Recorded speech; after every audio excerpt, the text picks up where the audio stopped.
when the entire land is trapped in deep crisis, and the road ahead is shrouded in mist. Where should a group of ordinary people turn?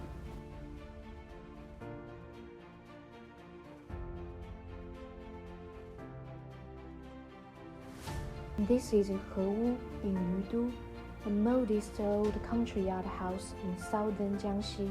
In the sweltering summer of 1934, the provincial-level authorities of the Soviet area set up operations here. Within this small compound, countless plans that would determine the fate of the Soviet area and the road ahead for the Red Army were quietly set in motion. The east side chamber of the county yard, less than 9 square meters, served as the shared office and the rest area for the staff. A simple wooden plank bed, an old wooden desk, and a worn kerosene lamp.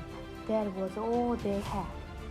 On the desk lay an inkstone, writing brushes, and local-made course paper. The walls were covered with hand-drawn military and transport maps. At that time, military pressure was intense. Many staff members fell ill from overwork. High fevers and physical pain were common, yet no one stopped working. Standing in this cramped chamber, we could feel the suffocating weight of that era. Walls closing in a tiny space. Enemy forces pressing even closer from the outside. At that moment, no one could offer a definitive answer for the future of the entire Soviet area. Every night, a group of carters went to the village to visit the people. They questioned the boatmen about the Yudu River's navigable routes and carrying capacity, served farming households on grain reserves, and checked with craftsmen on material supplies, leaving no stone untended to ascertain every last survival statistic of the Soviet area. They gathered blacksmiths, carpenters, farmers, and grassroots township officials for informal talks. No lengthy sermons. They simply listened quietly to the people's hardships, worries, and hopes. They reassured everyone with sincerity.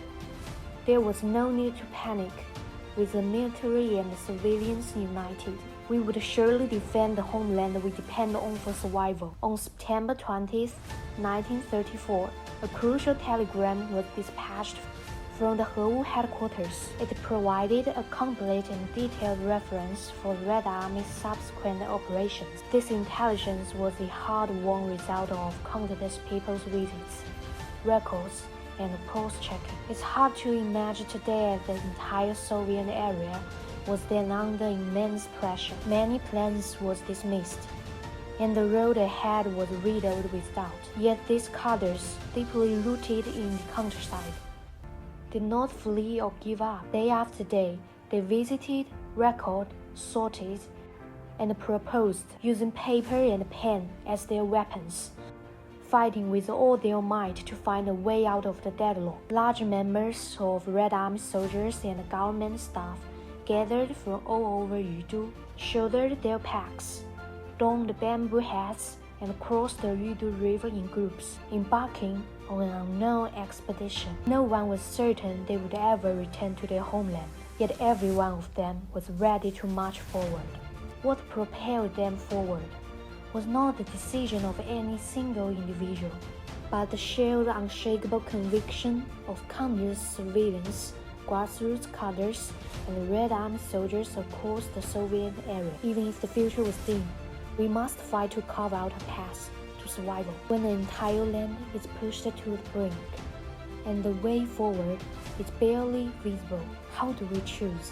The kerosene lamps that glowed one by one in Hewu over 80 years ago. The countless pages filled with intelligence on the people's convictions, and the thousands of figures stepping across the Yudu River. They have already given us the answer. The true starting point of the long march lies not merely at the river crossing, but in the perseverance of countless ordinary people within this county-yard. The never extinguished lamps, the pens that never ceased writing, and the band of ordinary revolutionaries who refused to bow to hardship. Together, they paved the road of the great expedition.